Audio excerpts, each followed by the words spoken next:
الحمد لله وكفى والصلاة والسلام على عباده الذين اصطفى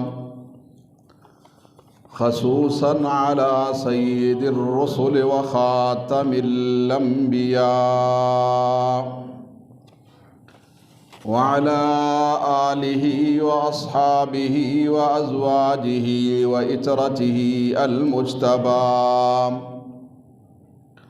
أما بعد فأعوذ بالله من الشيطان الرجيم. بسم الله الرحمن الرحيم. ويوم يعض الظالم على يديه يقول يا ليتني اتخذت مع الرسول سبيلا يا ويلتى ليتني لم أتخذ فلانا خليلا.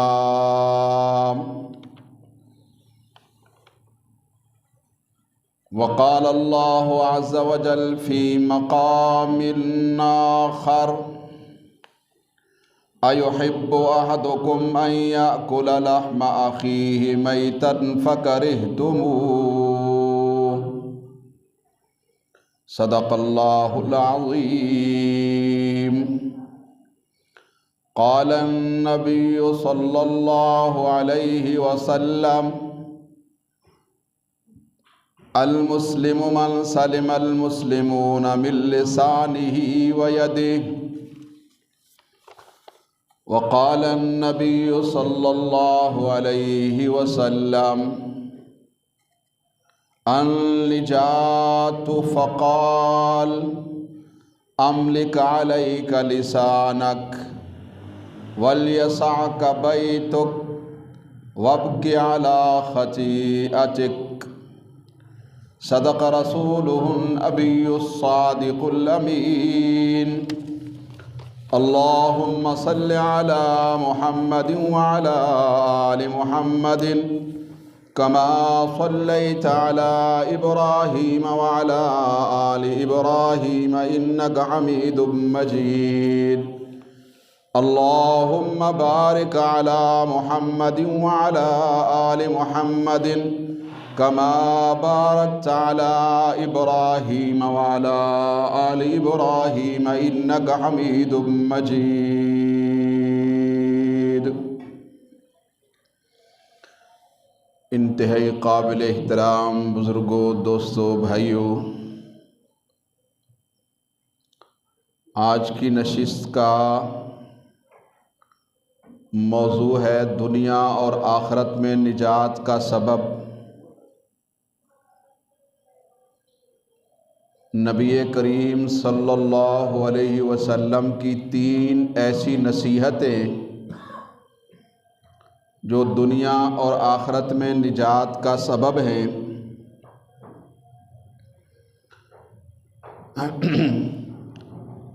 ترمذی شریف میں حضرت عقبہ بن عامر رضی اللہ تعالی عنہ ایک مشہور صحابی ہیں.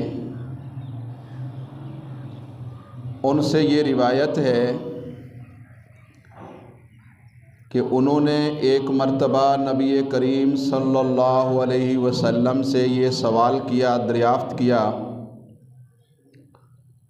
وہ فرماتے ہیں لقیت رسول اللہ صلی اللہ علیہ وسلم کہ میں بارگاہ رسالت مآب صلی اللہ علیہ وسلم میں حاضر ہوا تو میں نے یہ عرض کیا فقلت من نجات، کہ حضرت آپ یہ ارشاد فرمائیں کہ نجات کا سبب کیا ہے، مجھے یہ ارشاد فرمائیں کہ دنیا اور آخرت میں نجات کا ذریعہ کیا ہے. نبی کریم صلی اللہ علیہ وسلم نے حضرت عقبہ بن عامر کے اس دریافت کرنے پر 3 چیزوں کو نجات کا ذریعہ قرار دیا. آپ نے ارشاد فرمایا املک علیک لسانک، پہلی بات کہ تو اپنی زبان پر کنٹرول رکھ، اپنی زبان کو قابو میں رکھ۔ وَلْيَسَعْكَ بَيْتُكَ، دوسری بات کہ اپنے گھر میں تو گنجائش پکڑ، تیرا گھر تیرے لیے کفایت کرے، تو اپنے گھر میں زیادہ وقت گزار، دوسری بات۔ تیسری بات، وَابْكِ عَلَىٰ خَطِیئَتِکَ، اے عقبہ بن عامر تو اپنے گناہوں پر رویا کر۔ ان تین باتوں کی وضاحت اور تفصیل آج کی نشست میں گوش گزار کی جائے گی۔ حضرت عقبہ بن عامر رضی اللہ تعالیٰ عنہ کے سوال کے جواب میں نبی کریم صلی اللہ علیہ وسلم نے جن تین چیزوں کو نجات کا ذریعہ اور سبب قرار دیا ہے، ان میں پہلی بات اور پہلی نصیحت ہے زبان کو قابو میں رکھنا۔ آپ نے ارشاد فرمایا امسک علیک لسانک، کہ تو اپنی زبان کو قابو میں رکھ، اپنی زبان کو ایسی چیزوں اور ایسی باتوں سے روکے رکھ جن میں کوئی خیر اور بھلائی نہ ہو، یعنی جو ایسی گفتگو ہے کہ جس کا کوئی فائدہ نہیں ہے، اس سے اپنی زبان کو تو بند رکھ۔ انسان کے اسلام کی خوبی یہ ہے، نبی کریم صلی اللہ علیہ وسلم نے ارشاد فرمایا کہ انسان کے من حسن اسلام المرء ترکہ ما لا یعنیہ، کہ انسان کے اسلام کی، ایمان کی خوبی یہ ہے کہ وہ لایعنی باتوں اور لایعنی کاموں کو چھوڑ دے، کہ جن کا کوئی مقصد نہیں، جن کا کوئی فائدہ نہیں ہے۔ انسانی اعضاء میں زبان بڑی اہمیت رکھتی ہے۔ یہ دو دھاری تلوار ہے، یہ حق میں بھی چلتی ہے اور ناحق میں بھی چلتی۔ انسان کی زبان زندوں پر بھی چلتی ہے اور کبھی کبھی مردوں کو بھی یہ معاف نہیں کرتی۔ حالانکہ نبی کریم صلی اللہ علیہ وسلم کا ارشاد گرامی ہے اذکروا موتاکم بخیر، کہ اپنے مردوں کو اچھائی کے ساتھ یاد کیا کرو۔ بے شک ان میں غلطیاں، خطائیں، گناہ سب کچھ تھا، لیکن جب وہ دنیا سے چلے گئے تو دنیا میں بھی ان کی برائی غیبت کہلاتی تھی، اور پھر دنیا سے جانے کے بعد تو حکم نبوی صلی اللہ علیہ وسلم یہ ہے کہ ان کا اچھائی کے علاوہ تذکرہ نہ کرو۔ تو بہرحال یہ زبان ہے کہ زندوں پر بھی برس جاتی ہے اور مردوں کو بھی معاف نہیں کرتی۔ اس لیے انسان جو بات اپنی زبان سے نکالے سوچ سمجھ کر نکالے، ساتھ ساتھ اپنی گفتگو کے بارے میں یہ بھی سوچ رکھے کہ میرا کہا ہوا سب لکھا جا رہا ہے، مجھے اپنی ہر بات کا حساب دینا ہے کہ میں جو کچھ کہہ رہا ہوں کیا میں اس کا حساب اللہ کے حضور بروز محشر دے سکتا ہوں یا نہیں۔ حق جل مجدہ والا ارشاد فرماتے ہیں ما یلفظ من قول الا لدیہ رقیب عتید، کہ انسان کی زبان سے کوئی لفظ ایسا نہیں نکلتا جس کے لکھنے کے لیے اللہ کے فرشتے موجود نہ ہوں۔ انسان یہ سوچے کہ میری ساری باتیں لکھی جا رہی ہیں، اور یہ سوچے کہ اللہ رب العزت نے میری باتوں کے لکھنے کے لیے فرشتے مقرر کر رکھے۔ اس لیے ہمیں اپنی گفتگو میں اور اپنی بات چیت میں، ہنسی مذاق میں یا گپ شپ میں انتہائی احتیاط سے کام لینا چاہیے۔ زبان سے غلط بول نکل جائے تو بندہ اللہ کے حضور سچے دل سے معافی مانگے، اور جس کے متعلق نکلا ہے اس سے بھی معافی مانگے، اور آئندہ کے لیے انسان اپنی زبان کو بیہودہ باتیں، لایانی گفتگو، فضولیات اس سے محفوظ رکھنے کی کوشش کرے۔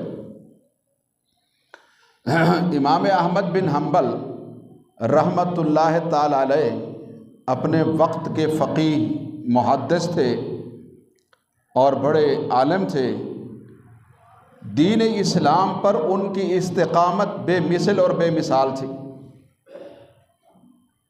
وقت کا بادشاہ، دنیا کی ساری طاقتیں انہیں اپنے حق والے موقف سے، دین والے موقف سے پیچھے نہیں ہٹا سکی۔ اس کے لیے انہوں نے ہر طرح کا تشدد، ہر طرح کی تکلیف برداشت کی۔ امام احمد بن حنبل رحمۃ اللہ تعالی علیہ ایک مرتبہ مشہور زمانہ محدث اور عالم حضرت طاؤس بیمار تھے، تو ان کی مزاج پرسی کے لیے آپ تشریف لے گئے۔ عام طور پر انسان بیماری میں کراہتا ہے، اور کراہنے کی آواز منہ سے نکلتی ہے، آہ آہ تکلیف کا اظہار کرتا ہے۔ انتہائی قابل احترام بزرگوں، دوستوں، بھائیوں، حضرت امام احمد بن حنبل رحمۃ اللہ تعالی علیہ ایک مرتبہ بیمار ہوئے، تو انہیں حضرت طاؤس کی یہ حدیث، یہ روایت کہ فرشتے انسان کی زبان سے نکلا ہوا ہر لفظ لکھ لیتے ہیں، تو اس کے بعد امام احمد بن حنبل نے بیماری میں جب سے یہ حدیث سنی کرانا بند کر دیا۔ اتنی تکلیف، یعنی جتنی تکلیف امام احمد بن حنبل کو آئی وہ انسان سوچ بھی نہیں سکتا۔ تو مریض کا کرہنا بھی لکھ دیا جاتا ہے۔ امام احمد بن حنبل نے صبر و استقامت کی مثال بن کر یہ ثابت کر دیا کہ دین کے لیے ہر مشکل برداشت کر لو، لیکن کرہنا بھی نہیں۔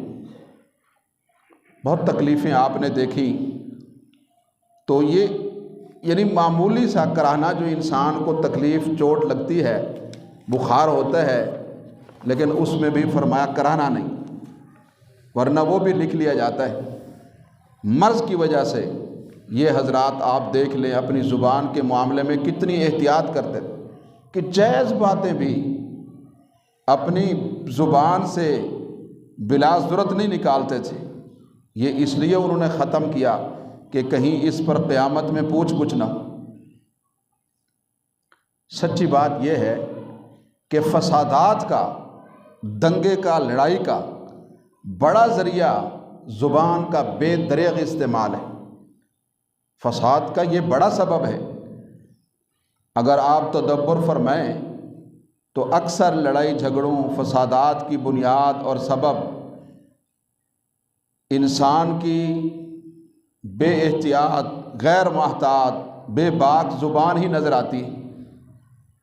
ہماری زبانیں آج بہت بے احتیاط ہو گئی، جو کچھ ہماری زبانوں پہ آتے ہم بول دیتے ہیں، سوچتے بھی نہیں ہیں کہ ہماری یہ باتیں برائیوں کے پلڑے کو بھاری کرنے کا سبب بن رہی، اور ان پر قیامت میں ہماری سخت گرفت ہو سکتی ہے۔ تو یہ گفتگو میں غیر محتاط رویہ ہمیں دوزخ میں دھکیل سکتا ہے۔ یہ زبان کی آفتیں ہیں اور یہ مہلکات ہیں، زبان کی وجہ سے انسان کو یہ چیزیں ہلاک کرنے والی ہیں۔ حضرت معاذ بن جبل رضی اللہ تعالیٰ عنہ بڑے مشہور صحابی ہیں۔ ایک مرتبہ انہوں نے بارگاہ رسالت مآب صلی اللہ علیہ وسلم میں یہ سوال کیا، یا رسول اللہ صلی اللہ علیہ وسلم، کہ اللہ کے نبی صلی اللہ علیہ وسلم، اخبرنی بعمل یدخلنی الجنۃ ویباعدنی من النار، کہ مجھے ایسا عمل بتلائیے کہ جس کی وجہ سے میں جنت میں داخل ہو سکوں اور میں جہنم سے دور کر دیا جاؤں۔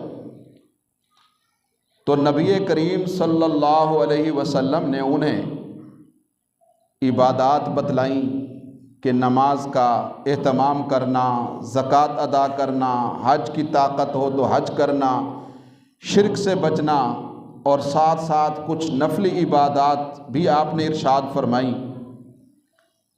پھر روایت کے آخر میں آتا ہے،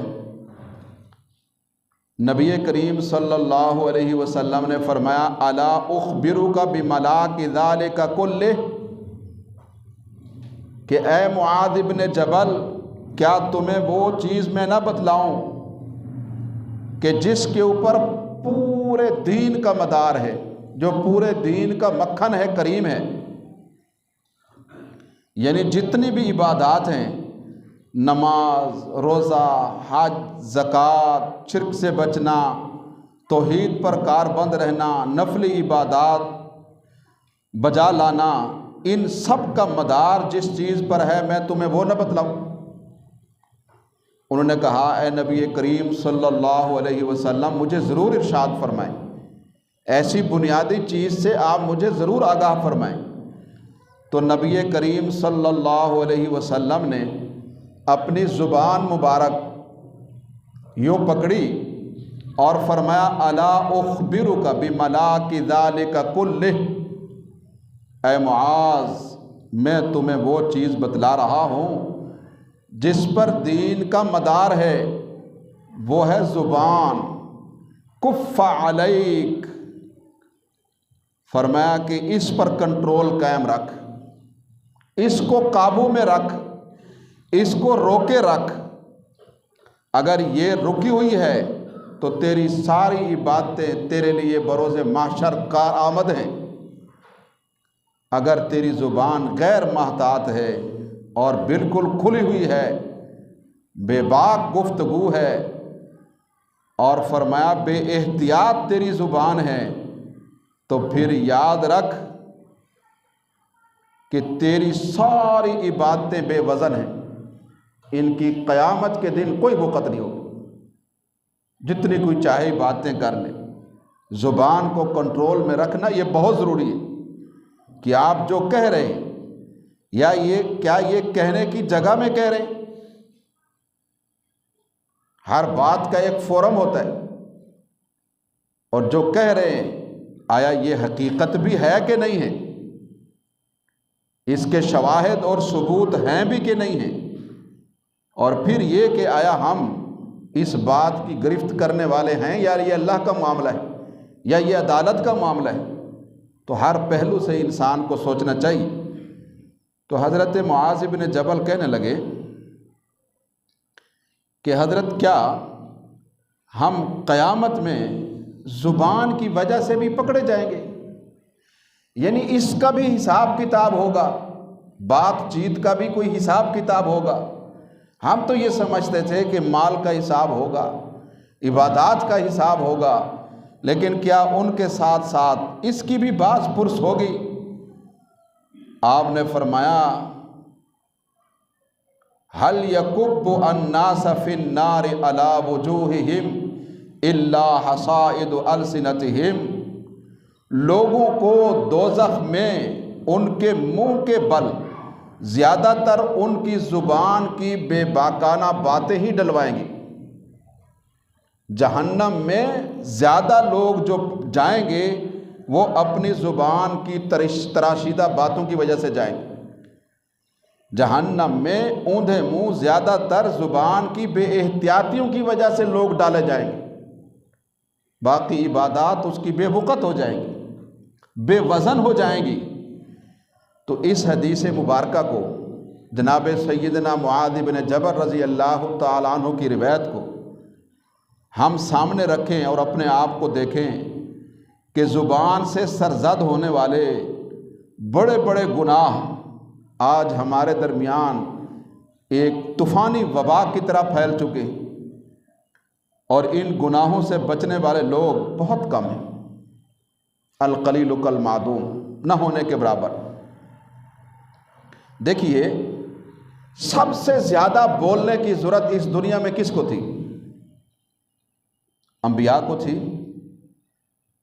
اور سب انبیاء سے زیادہ تو نبی کریم صلی اللہ علیہ وسلم کو اس دنیا میں بولنے کی ضرورت تھی، کیونکہ آپ قرآن کے شارح ہیں، آپ قرآن کے مبین ہیں، آپ نے آنے والی ساری انسانیت کی رہنمائی فرمانی تھی۔ اب جو لوگ موجود تھے بڑے خوش نصیب تھے، وہ حضرات صحابہ کرام، وہ تو آپ کے مبارک عمل کو دیکھتے تھے، لیکن آنے والی امت کی رہنمائی جو آپ نے فرمانی تھی وہ تو اپنے قول مبارک سے، اپنے فرمان مبارک سے ہی فرمانی تھی۔ سب سے زیادہ جو ضرورت تھی بولنے کی وہ تو نبی کریم صلی اللہ علیہ وسلم کو تھی اور کسی کو نہیں تھی۔ آپ سید الانبیاء والمرسلین ہیں اور قیامت تک کے لیے آخری پیغمبر ہیں، اور نبی کریم صلی اللہ علیہ وسلم انسانی ہدایات کے لیے بولنے میں کوئی کمی بھی نہیں فرماتے تھے۔ آپ نے ساری انسانیت کو ہر لحاظ سے ہدایات دینی تھی، تو اس ضرورت کے لیے آپ پوری انسانیت کے پیشوا اور مقتدا تھے۔ صحابہ کرام رضوان اللہ تعالی علیہم اجمعین کہتے ہیں کہ ضرورت کی ہر چھوٹی بڑی بات آپ نے ہمیں بتلائی اور زندگی کے ہر شعبے سے متعلق رہنمائی فرمائی، اس کے باوجود صحابہ کہتے ہیں کان رسول اللہ صلی اللہ علیہ وسلم طویل الصمت، طویل الصمت، کہ نبی کریم صلی اللہ علیہ وسلم کا مزاج مبارک یہ تھا کہ آپ طویل خاموشی اختیار فرماتے تھے، اس سب کے باوجود طویل خاموشی اختیار فرماتے تھے۔ وَلَا يَتَكَلَّمُ إِلَّا فِي مَا يَرَى إِلَّا فِي مَا يَرْجُو ثَوَابًا، فرمایا نبی کریم صلی اللہ علیہ وسلم وہ بات ارشاد فرماتے تھے جس میں ثواب کی امید ہوتی تھی، لا یعنی بات آپ نہیں ارشاد فرماتے تھے۔ تو زبان کے ذریعے سے یہ میں عرض کر رہا ہوں کہ حضرت عقبہ بن عامر رضی اللہ تعالی عنہ نے نبی کریم صلی اللہ علیہ وسلم سے یہ پوچھا کہ قیامت میں نجات کا سبب کیا چیز ہے؟ اس کا جواب آپ صلی اللہ علیہ وسلم نے ارشاد فرمایا کہ قیامت میں نجات کا سبب 3 چیزیں ہیں۔ پہلی چیز اپنی زبان کو قابو میں رکھنا، دوسری چیز اپنے گھر میں رہنا، اور تیسری چیز اپنے گناہوں پر رونا۔ تو حدیث کے پہلے جملے کی میں تشریح عرض کر رہا ہوں۔ زبان کی حفاظت کے حوالے سے یہ معروضات گوش گزار کی جا رہی ہیں۔ زبان کے ذریعے ہم بے شمار گناہ کرتے ہیں، ان گنت گناہ کرتے ہیں۔ ان گناہوں میں غیبت، چغل خوری، بہت بظاہر پڑھے لکھے سمجھدار صف اول کے نمازی اور دین کا لبادہ، لیکن غیبت سے نہیں چوکتے، سب ضائع ہو جاتے ہیں۔ بے وقت اور بے وزن ہیں یہ چیزیں اگر زبان کی حفاظت نہیں۔ گالم گلوچ اور دوسرے مسلمانوں کو ایذا دینا زبان سے۔ اس لیے ایک حدیث میں یہ ارشاد فرمایا گیا ہے، نبی کریم صلی اللہ علیہ وسلم نے فرمایا ہے المسلم من سلم المسلمون من لسانہ و یدہ، کہ اصل اور حقیقی مسلمان وہ ہے کہ جس کی زبان اور ہاتھ سے دوسرے مسلمان محفوظ رہے۔ یعنی مسلمان کی زبان غیبت، چغل خوری، نبی کریم صلی اللہ علیہ وسلم نے فرمایا کہ غیبت زنا سے بڑا جرم، اور آپ نے یہ بھی ارشاد فرمایا لا يدخل الجنت قطات، کہ چغل خور جنت میں نہیں جائے گا، لگائی بجھائی کرنے والا، اس کی ادھر اس کی ادھر اس کی ادھر، اس سے دنگے فساد پھیل جائے، باتوں سے صرف نظر کیا جائے، درگزر کیا جائے، سنی انسنی کی جائے، اور فرمایا فحش باتیں، بدگوئی کرنا، تو یہ وہ چیزیں ہیں کہ جن سے دوسروں کو تکلیف پہنچتی۔ زبان سے یہاں ایک سوال ہوتا ہے، سوال یہ ہے کہ حدیث مبارکہ میں 3 چیزیں نبی کریم صلی اللہ علیہ وسلم نے نجات کا سبب ارشاد فرمائی ہیں۔ حضرت عقبہ بن عامر نے یہ پوچھا کہ حضرت نجات کس چیز کے اندر منحصر ہے؟ آپ نے فرمایا املک علیک لسانہ کا، کہ تو اپنی زبان کو قابو میں رکھ اور اپنے گھر میں رہے اور اپنے گناہوں پہ رو۔ تو 3 چیزیں نجات کا ذریعہ ہیں، تینوں میں سب سے پہلے زبان کی حفاظت کا آپ نے کیوں فرمایا؟ اوروں کو پہلے ذکر کیوں نہیں فرمایا؟ تو اس کا جواب محدثین یہ فرماتے ہیں کہ زبان سے جو گناہ سرزد ہوتے ہیں وہ بہت زیادہ ہیں، دوسروں کو تکلیف دینے کے لیے زبان کا استعمال زیادہ ہوتا ہے۔ اللہ اکبر، اس لیے اس کو پہلے بیان فرمایا۔ اور اس حدیث میں بھی المسلم من سلم المسلمون من لسانہ و یدہ، اس میں بھی زبان کو پہلے بیان فرمایا۔ ارشاد فرمایا کہ حقیقی مسلمان وہ ہے کہ جس کی زبان اور ہاتھ سے دوسرے مسلمان محفوظ رہے۔ تو ہاتھ کو بیان بعد میں کیا ہے، زبان کو یہاں بھی پہلے بیان فرمایا، اس لیے کہ زبان سے زیادہ جو ہے تکلیفیں انسان دیتا ہے۔ کوئی بندہ بعض اوقات کسی کو ہاتھ سے تو تکلیف نہیں دے سکتا، لیکن زبان سے تکلیف دینے سے نہیں چوکتا۔ ایک حدیث میں آتا ہے نبی کریم صلی اللہ علیہ وسلم نے فرمایا، حضرت عمار بن یاسر کہتے من کان ذا وجہین فی الدنیا کان لہ یوم القیامت لسانان من النار، کہ جو بندہ لگائی بجھائی کرتا ہے، اس کی چغلی ادھر اس کی چغلی ادھر، یہ ایسا ہے وہ ایسا ہے فلاں ایسا ہے، فرمایا قیامت کے دن اس کو جہنم کی 2 لگامیں پہنائی جائیں گی، اس کی 2 زبانیں جہنم کی ہوں گی، آگ کی ہوں گی، جن کی حرارت اور تپش کو ہمیشہ کے لیے یہ برداشت کرے گا۔ اور نبی کریم صلی اللہ علیہ وسلم نے فرمایا لیس المؤمن بالطعان، مومن تانا دینے والا نہیں ہوتا، ولا باللعان، اور مومن لعنت کرنے والا نہیں ہوتا، ولا الفاحش، اور مومن فحش گفتگو کرنے والا نہیں ہوتا، اور بیہودہ باتیں کرنے والا نہیں ہوتا۔ انتہائی قابل احترام بزرگوں، دوستوں، بھائیوں، ایک حدیث کے اندر حضرت سمرہ بن جندب کی روایت، نبی کریم صلی اللہ علیہ وسلم نے فرمایا لا تلعنوا بلعنت اللہ، اور لوگوں کو یہ نہ کہو تو لعنتی، ولا بغضب اللہ ولا بجہنم، لوگوں کو یہ نہ کہو تیرے اوپر اللہ کا غضب ہے، اور لوگوں کو یہ نہ کہو تو جہنمی، یہ تو اللہ کو پتہ ہے۔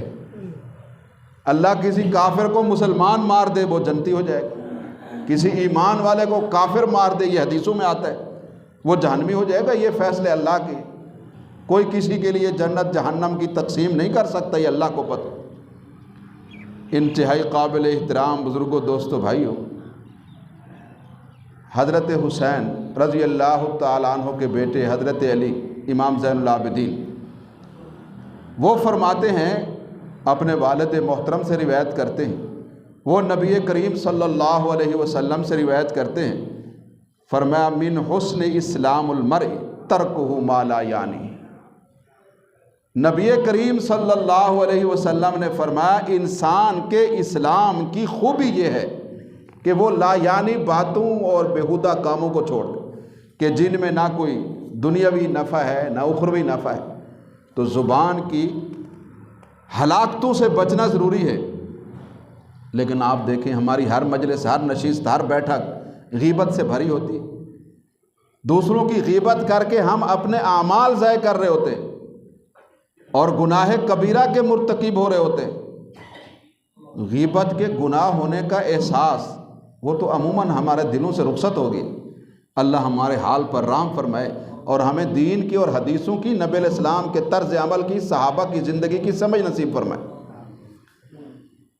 ایک محدث تھے حضرت داؤد طائی، یہ بڑا سادہ زندگی گزارتے تھے، عجیب ذوق کے مالک تھے یہ۔ اللہ اکبر، یہ امام ابو حنیفہ رحمۃ اللہ علیہ کے شاگرد تھے۔ تو کہتے ہیں کہ یہ روٹی جو ہے اس کے ساتھ سالن استعمال نہیں کرتے، ستو پانی میں گھول کے پی لیتے تھے، یا روٹی آتی تو اس کو پانی میں بھگو لیتے، بالکل جب وہ باریک ہو جاتی تو اس کو پی لیتے تھے۔ تو کسی نے ان سے کہا کہ آپ متعارف طریقے سے روٹی نہیں کھاتے۔ انہوں نے کہا جتنی دیر روٹی میں لگتی ہے اتنی میں 50 آیتیں پڑھ لوں گا، اتنی دیر میں 50 آیتیں پڑھ لوں گا۔ انتہائی قابل احترام بزرگوں، دوستوں، بھائیوں، تو زبان کی حفاظت جو ہے یہ بہت ضروری ہے، بہت ضروری ہے۔ حدیثوں میں آتا ہے نبی کریم صلی اللہ علیہ وسلم نے ارشاد فرمایا، اَيُحِبُّ أَحَدُكُمْ أَن يَأْكُلَ لَحْمَ أَخِيهِ مَيْتًا فَكَرِهْتُمُوهُ، تم میں سے کوئی کسی کی غیبت کر کے اپنے سگے بھائی کا گوشت کھانا پسند کرے گا؟ یقیناً کوئی بھی نہیں پسند کرے گا۔ تو یہ تو سگے بھائی کا گوشت کھانا ہے، مردار کھانا ہے۔ تو لہذا ہمیں چاہیے کہ زبان اللہ کی نعمتوں میں سے ایک نعمت ہے، اس کا بے جا استعمال نہ کیے۔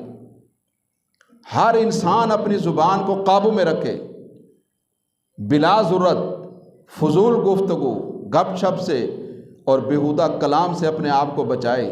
یہ نجات کے ذرائع میں سے پہلا ذریعہ ہے، اور فسادات، لڑائی جھگڑوں سے بچنے کے لیے ایک اہم وسیلہ ہے یہ۔ اور دوسری نصیحت، نبی کریم صلی اللہ علیہ وسلم نے فرمایا وَلْيَسْعَكَ بَيْتُكَ، کہ یہ بھی نجات کا ذریعہ ہے کہ تمہارے گھر میں تمہارے لیے گنجائش ہونی چاہیے، یعنی بری مجلسوں، برے لوگوں کی صحبت، اس سے تم بچو اور گھر میں رہنے کو غنیمت جانو۔ یکسوئی کے ساتھ گھر میں رہنا یہ بہت سارے فتنوں اور فسادات اور برائیوں سے نجات کا سبب ہے۔ جب انسان کا گھر سے باہر کوئی دینی یا دنیاوی یا معاشی کوئی کام نہ ہو، کوئی ضرورت نہ ہو، تو بلا ضرورت گھر سے باہر رہنا، گھومتے پھرتے رہنا، مجلس آرائی کرنا، ادھر بیٹھو ادھر بیٹھو، فلاں کو ملو فلاں کو ملو، اس سے پرہیز کرنا چاہیے۔ یہ بھی نجات کا سبب ہے۔ ایک مرتبہ صحابہ کرام نے کہا اِذَن لَنَا فِي السَّيَاحَةِ یا رسول اللہ صلی اللہ علیہ وسلم، کہ ہمیں ذرا سیر و سیاحت کی آپ اجازت دیں، سیر و سیاحت کی ہمیں اجازت دیں۔ تو نبی کریم صلی اللہ علیہ وسلم نے فرمایا کہ ان سیاحت امتی، میری امت کی سیاحت الجہاد فی سبیل اللہ، جہاد فی سبیل اللہ ہے۔ تو نبی کریم صلی اللہ علیہ وسلم نے محض گھومنے پھرنے کی اجازت نہیں دی۔ محض گھومنے پھرنے کے نقصانات آپ کے سامنے دیکھیں آتے رہتے، شدید برف باری کے موسم میں بھی لوگ مری چلے جاتے، وہاں انتظام کرنے والوں کے لیے، حکومت کے لیے بھی مشکلات ہو جاتی ہیں، کیونکہ اللہ کی قدرت کا کوئی مقابلہ نہیں کر سکتے۔ برف باری شروع ہو جاتی ہے، چھوٹے چھوٹے بچے ہوتے ہیں، فیملیاں ہوتی ہیں، خواتین ہوتی ہیں، کتنی پریشانی کتنے خاندانوں کو اٹھانی پڑتی۔ انتہائی قابل بڑے افسر پھر چھوٹے کارکنوں کو کہتے ہیں تم نے غفلت کی، ان کو ڈسمس کر دیتے، ان بیچاروں کا روزی روٹی چلا جاتا ہے۔ حالانکہ قدرت کا مقابلہ کوئی بھی نہیں کر سکتا، قدرتی آفات ہوتی ہیں، ایسے آ جاتی ہیں۔ تو بہر گھومنے پھرنے، بری مجلسوں اور غلط دوستیوں سے اپنے آپ کو انسان بری صحبت سے دور رکھے۔ تو عافیت جو ہے وہ اضافی وقت جو بھی بچتا ہے اپنی دینی اور دنیاوی ضرورت کے علاوہ اس کو گھر میں گزارے، اپنے اہل و عیال کی تربیت کرے، اپنا ذکر اذکار کرے۔ انتہائی قابل احترام بزرگوں، دوستوں، بھائیوں، بری دوستی کے متعلق، بری دوستی انسان کو جہنم میں لے جاتی ہے۔ سورہ فرقان میں اللہ فرماتے ہیں جب قیامت ہوگی تو جس شخص نے بری دوستیاں کی ہوں گی قیامت کے دن وہ اپنی انگلیاں کاٹ کھائے گا افسوس کے ساتھ، اور وہ کہے گا ہے کاش کہ میں نے رسول اللہ سے دوستی کی ہوتی، میں نے حضور سے دوستی کی ہوتی، آپ سے محبت کی ہوتی، آپ کی سیرت کا مطالعہ کیا ہوتا، اور میں نے کسی آپ کے مخالف اور بدبخت کی اور ایسے شخص کی جو کافر تھا، جو نبی کریم صلی اللہ علیہ وسلم کی سنت سے دور تھا، اس سے کاش میں دوستی نہ کی ہوتی۔ یہ قرآن پاک ہے۔ اور تیسری نصیحت نجات کا ذریعہ وابق علی خطیئتک، فرمایا اپنے گناہوں پر اور اپنی نافرمانیوں کے پر اللہ کے حضور شرمسار ہو کر گڑ گڑاؤ، اشک بہاؤ۔ نبی کریم صلی اللہ علیہ وسلم ارشاد فرماتے ہیں اللہ کو گناہ کے بعد خوف خدا والے آنسو، احساس ندامت والے آنسو بڑے محبوب ہیں۔ اللہ اکبر۔ ایک حدیث قدسی ہے، یہ تفسیر روح المعانی میں آئی۔ نبی کریم صلی اللہ علیہ وسلم نے فرمایا یہ گناہ گار کے جو آنسو ہیں یہ تسبیح اور ذکر کرنے والے سے اللہ کے ہاں زیادہ فضیلت رکھتے ہیں۔ تسبیح اور آنسو کا اللہ کے خوف سے نہ نکلنا یہ دل کی سختی کی علامت ہے، اور نبی کریم صلی اللہ علیہ وسلم نے دل کی سختی سے پناہ مانگی۔ نبی کریم صلی اللہ علیہ وسلم نے یہ ارشاد فرمایا ہے کہ الانین المذنبین احب الی من رجل المصبحین، گناہ گاروں کا رونا، اپنے گناہوں کے احساس میں آنسو بہانا، یہ تسبیح پڑھنے والوں کی آواز سے زیادہ اللہ کو محبوب ہے۔ انتہائی قابل احترام بزرگوں، دوستوں، بھائیوں، ایک بزرگ تھے حضرت قہمس بن حسن۔ ایک مرتبہ کسی جگہ میں ان سے کسی کی غیبت ہو گئی، انسان ہے، اس پر وہ 40 سال روئے، 40 سال روتے رہے، اور پھر اس جگہ میں جاتے تھے اور وہاں جا کے پھر روتے تھے اور کہتے تھے یہاں مجھ سے گناہ ہوا ہے اور یہ جگہ قیامت کے دن میرے خلاف گواہی دے گی، اور اسی غم میں ان کا انتقال ہو گیا، اسی پریشانی میں ان کا انتقال ہو گیا۔ اور ہم خوش ہوتے ہیں کہ فلاں کو زبان سے رسوا کر دیا، فلاں کو یہ کر دیا، فلاں کو یہ کر دیا، اور اوپر سے اس پر اتراتے ہیں۔ 7 بندے ایسے ہیں قیامت کے دن جنہیں اللہ کے عرش کا سایہ ملے گا، ان میں سے ایک وہ بھی ہے جو تنہائی میں اللہ کو یاد کرتا ہے اور اللہ کے خوف سے اس کی آنکھوں سے آنسو جاری ہو جاتے ہیں۔ اللہ اکبر۔ انتہائی قابل احترام بزرگوں، دوستوں، بھائیوں، اگر کسی شخص کو رونا نہ آئے تو وہ بتکلف رونے کی شکل بنا لے۔ اس کے 2 فائدے ہوں گے، ایک تو اللہ اس کو رونے کا ثواب دے دیں گے، دوسرا اس جھوٹی موٹی شکل بنا لے، پھر اللہ ایک تو اس کو اللہ رب العزت اس کے دل کو نرم کریں گے، اور دل کی نرمی یہ تو مطلوب اور محبوب ہے، اور دوسرا اس کو فائدہ یہ ہوگا کہ اللہ اس کو رونے والوں جتنا ثواب عطا فرمائیں گے۔ جیسے حقیقت میں کوئی روتا ہے اللہ ویسا ہی اس کو ثواب عطا۔ اگر کوئی اللہ کے سامنے بناوٹی رونا رو رہا ہو تو اس کو آپ یہ نہیں کہہ سکتے یہ بناوٹی رونا رو رہا ہے، کیونکہ یہ بناوٹی رونا بھی حدیثوں میں آتا ہے اللہ کو محبوب ہے، بناوٹی رونا بھی یہ اللہ کو محبوب ہے۔ نبی کریم صلی اللہ علیہ وسلم نے آنکھوں کا خشک رہنا اور اللہ کی یاد میں آنسوں کا نہ بہانا، اس کو نبی علیہ السلام نے بدبختی سے تعبیر کی۔ کتنا بڑا خسارے کا سودا ہے۔ تو 3 چیزیں نجات کا ذریعہ ہیں، زبان کو قابو میں رکھنا، اور فارغ اوقات جو ہے اپنے گھر میں رہنا، جب بہر کوئی دینی یا دنیاوی مصروفیات نہ ہوں تو اضافی وقت بری مجلسوں میں نہ گزارنا، اور اپنے گناہوں پر رونا۔ رب العالمین سے دعا ہے اللہ ہمیں ان پاکیزہ نصیحتوں پر نیک دل کے ساتھ عمل کی توفیق نصیب فرمائے۔ وآخر دعوانا الحمدللہ رب العالمین۔